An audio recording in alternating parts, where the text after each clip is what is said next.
Fala pessoal, tudo bem? Começando mais um episódio do Além do Jogo, aqui no canal do Glória e Tradição. Hoje eu vou fazer uma coisa que não se recomenda muito no YouTube, que é datar um vídeo, mas é por uma boa ocasião. Hoje, essa quinta-feira, dia 10 de junho, completa 30 dias que o treinador Juan Pablo Vojvoda desembarcou aqui em Fortaleza e começou a treinar no dia seguinte o Leão do PC. Com apenas um mês de trabalho, hoje eu vou tentar apresentar alguns pontos que eu acho relevantes na avaliação do trabalho desse treinador. Mas antes de mais nada, eu queria pedir que você se inscrevesse aqui no canal do Glória e Tradição e também que você pudesse curtir esse vídeo para que com o seu like o YouTube entenda que o conteúdo é relevante e o recomende para outros torcedores, ok? Bom, eu quero começar falando do ponto de vista tático. Existe uma certa convenção entre os treinadores mais tradicionais de que primeiro você tem que ter um modelo, né, um modelo de formação tática, você treina ele exaustivamente até que ele se consolide e só depois dessa consolidação você vai experimentar alguma variação tática. O Vojvoda ele já chega chutando o pau da barraca com relação a isso. Como ele é um treinador caracterizado por pensar jogo a jogo, ele sempre vai formulando a formação tática de acordo com o oponente da rodada seguinte. Isso fez com que em apenas 8 jogos nós já tenhamos experimentado 3 formações táticas. O Fortaleza já jogou com 4-1-4-1, já jogou com 3-4-3 e também com um 3-5-2. Então é impressionante isso se você imaginar quão foi assim de pouco tempo, né, para o Vojvoda treinar o Fortaleza. Um outro aspecto também importante, ainda do ponto de vista tático, é a questão da marcação, né? O Fortaleza ele ainda é um time que investe em transições, mas essa não é mais a forma dominante de se jogar. Fortaleza hoje é um time que preza muito pela bola e também mudou muito a forma de marcar o adversário. Hoje a gente marca lá em cima, no campo do adversário, marcações muitas vezes feitas por encaixe e a chamada pressão pós-perda sendo executada ao extremo. Um outro aspecto importante é a tal da humildade, que inclusive foi trazida pelo treinador lá nos vestiários, naquele vídeo que foi conhecido. É uma humildade não apenas para correr, né? Não apenas do ponto de vista da intensidade, embora isso também seja muito relevante. Inclusive hoje, o departamento médico do Fortaleza, ele não tem nenhum jogador lesionado, né? E mesmo assim a gente tem conseguido implementar esse ritmo físico muito intenso. Mas eu falo da humildade mesmo do elenco e do treinador, nos discursos, nas entrevistas, nas coletivas. Você não vê em nenhum momento se assoberbar pelos resultados que vem chegando, né? Porque é muito fácil você se encantar com os números, né? Por isso que hoje não é nenhum vídeo sobre os números. Eu não estou aqui para falar que está invicto, que fez 28 gols e só tomou 4, não é isso. Tentando trazer aspectos um pouco mais subjetivos. Talvez, inclusive, esse tenha sido o meu equívoco na análise sobre o Anderson Moreira. Eu me apeguei muito à questão quantitativa, à questão dos resultados que realmente influenciavam naquele momento, mas as questões subjetivas, as questões qualitativas, aquelas que não necessariamente cabem nos scouts, mas que o torcedor consegue se sentir, como, por exemplo, se sentir representado com a entrevista de um treinador ou a forma como ele exige que o time continue agredindo, mesmo quando os resultados já são conquistados, como deu aula, por exemplo, agora contra o Internacional. Então, essa humildade, essa capacidade de entender que ganhamos o Campeonato Cearense, mas que no fundo ainda faltam 36 rodadas na Série A, ainda tem um confronto super difícil na Copa do Brasil. Então, tudo isso faz com que esse trabalho ele caia nas garras do torcedor, né? Nas graças do torcedor, melhor dizendo, que se sente parte desse processo, digamos assim.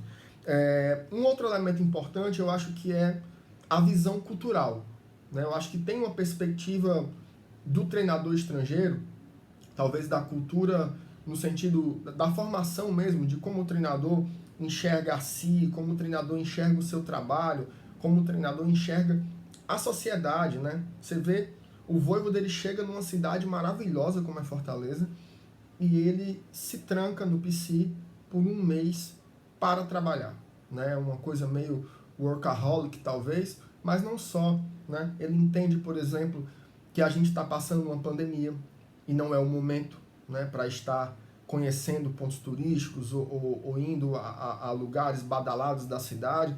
O próprio Pikachu falou isso numa entrevista ao Bem Amigos, que eu achei super interessante. Estou vivendo um paraíso em Fortaleza, mas eu ainda não conheci a cidade por conta da pandemia. Então, você vê um grupo comprometido, né? Você vê um treinador muito comprometido, com muito profissionalismo, com muita dedicação e o respeito com que ele encara o emprego que ele tem. Eu acho que essa é uma questão muito importante. O Vojvoda, em nenhum momento, ele se acha maior que o Fortaleza. Ele se vê como muito importante nesse processo, certamente porque ele é, mas em nenhum momento ele é aquele cara, mais ou menos aquela figura da personalidade do Rogério Ceni, né, que quando acerta, sempre os méritos foram eles. Não, fui eu que indiquei, fui eu que trouxe, fui eu que montei. E o Vojvoda parece que ele é um cara mais, numa perspectiva mais horizontal, né, para os méritos. Assim, os méritos são realmente de todos, inclusive ele enfatiza muito o grupo e os jogadores e não o que ele faz. Então, eu acho que isso é muito legal e isso se reflete em várias questões. Por exemplo, a forma como ele encara o Fortaleza numa Série A.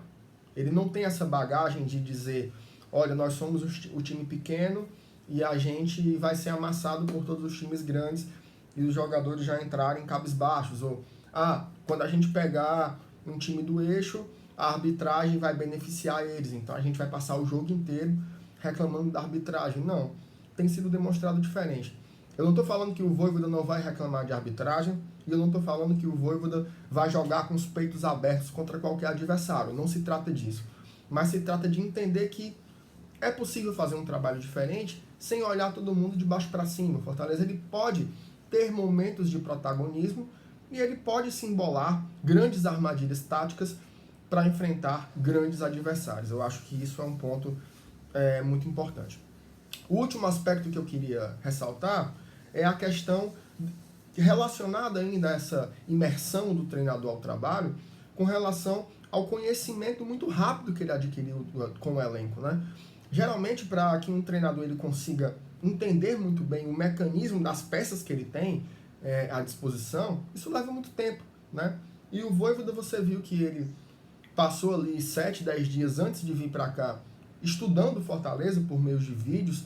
A gente sabe que a análise de desempenho do Fortaleza enviou isso para ele, mas é incrível como ele já tem um conhecimento muito apurado sobre os atletas que ele tem à disposição, né? Você vê que ele é um treinador, que ele consegue entender os jogadores não apenas pelas posições, né? Fulano joga de quê? É lateral. Fulano joga de quê? É centroavante. Não. Ele entende o jogador pelas características que esses jogadores possuem e pelas funções que eles são capazes de desempenhar. Conhecendo isso, né, fazendo uma análise novamente qualitativa dos jogadores, isso às vezes se resolve numa conversa, né? Chega lá e fala, Crispim, onde é que você se sente à vontade de jogar e o que é que você consegue fazer? Se onde você se sente à vontade de jogar e o que você consegue fazer é isso, não adianta colocar você de ponta direita, né? Não adianta ir também de encontro às características dos jogadores só porque tem lá escrito meia. Se ele é meia, eu coloco ele do lado que eu quiser e não é assim.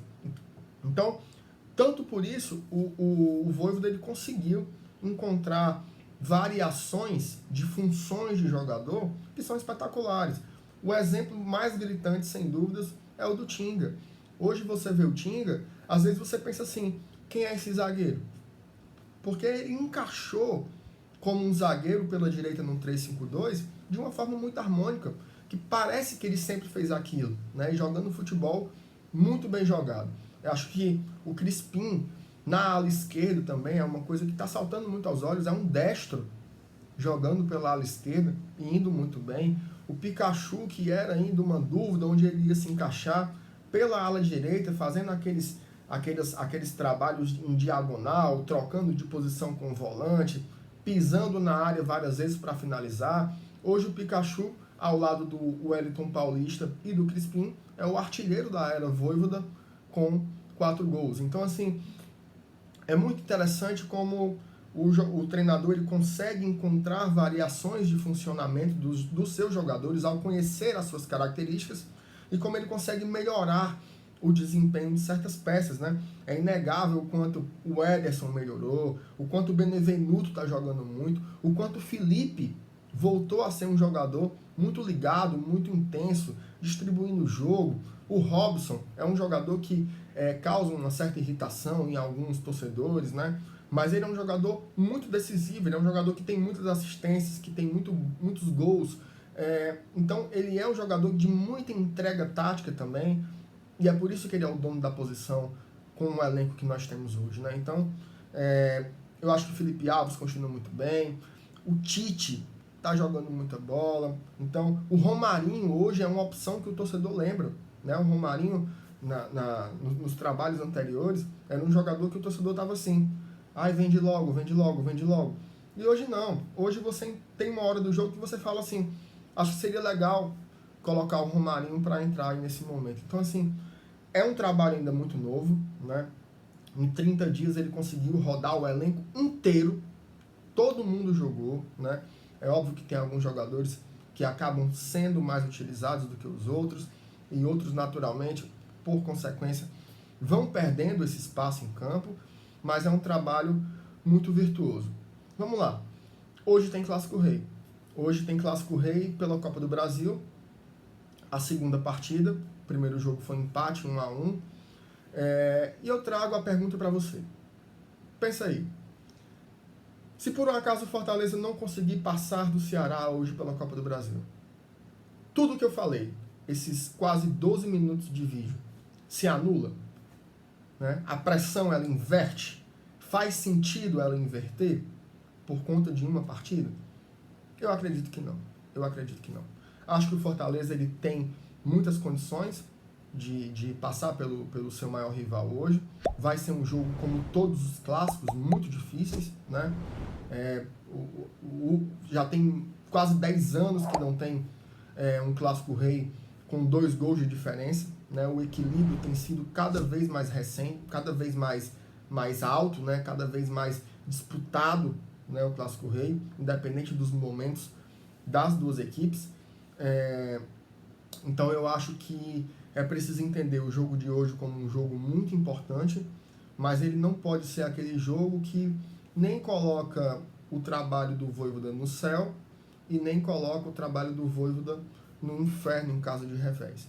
É você entender o seguinte, o que é que esse treinador já entregou até agora e o que é que eles podem nos entregar até o final da temporada. Lembrando que se o Fortaleza conseguir atingir os seus objetivos, no caso, conseguir uma classificação para uma Copa Sul-Americana, o contrato do Vojvoda será renovado automaticamente. Então ele passa mais uma temporada por aqui com a gente. Então, hoje é um jogo muito importante. Para muitas pessoas, o Clássico Rei mais importante da história dos Clássicos do Rei. Para mim, ainda não é. Vai depender muito do roteiro, da sequência. Para onde o vencedor desse Clássico vai. Porque eu acho que se o vencedor desse Clássico não passar das oitavas, por exemplo, ele talvez seja um jogo mais esquecível do que, de repente, se o time avançou mais fases na competição. Acho que o fato de também não ter torcedor no estádio também diminui um pouco o peso do jogo. Mas é um jogo de quase 3 milhões de reais. É um jogo em que as duas equipes estão, entre aspas, consolidadas na elite do futebol brasileiro. Então, tenho certeza que vai ser uma grande partida. Mas lembrem-se disso. Foram 12 minutos de vídeo falando sobre tudo de bom que o Vojvoda trouxe e o que ele ainda pode trazer. E 2 minutos pensando nessa decisão de logo mais na Arena Castelão. Espero que o Fortaleza saia vitorioso de mais esse confronto. Temos condições de enfrentar o nosso maior rival de igual para igual. Temos as nossas armadilhas, eles também certamente têm a deles. Mas vamos buscar essa vitória e buscar essa classificação. Mas sempre pensando, futebol, ele é longo prazo. Né? É legal conseguir tudo isso que a gente conseguiu em curto prazo, mas você precisa entender o processo. Espero que não seja hoje, mas é possível que em algum momento, numa Série A, num campeonato de 38 rodadas, esse Fortaleza oscile, né? Ele caia o rendimento. Isso é natural. E o torcedor sempre vai ter que se lembrar dos primeiros 12 minutos desse vídeo, onde eu exaltei tudo o que esse cara, Juan Pablo Vojvoda, tem capacidade de fazer pelo Leão do PC. Hoje um vídeo um pouco mais longo, mas é importante para a gente pensar um pouco mais sobre essa data tão especial. Eu espero demais estar aqui em maio de 2022 falando sobre um ano do Vojvoda no comando do Fortaleza, ok? Se você gostou desse vídeo, meu amigo, você deixa aqui aquela sua curtida para o YouTube indicar para os nossos parceiros. Se não gostou, deixa o seu dislike, que é uma sinalização para eu pensar. Usa os comentários aí do YouTube para falar o que você tem gostado no Fortaleza do Vojvoda, ou o que você não tem gostado do Fortaleza do Vojvoda, ou qual o seu palpite para o jogo de logo mais na Copa do Brasil, ok? Também peço que você se inscreva aqui no Glória e Tradição para receber todos os dias conteúdos do Fortaleza. Aperta aquele sininho ali aqui embaixo para ser notificado, ok? Um abração, gente. Até mais.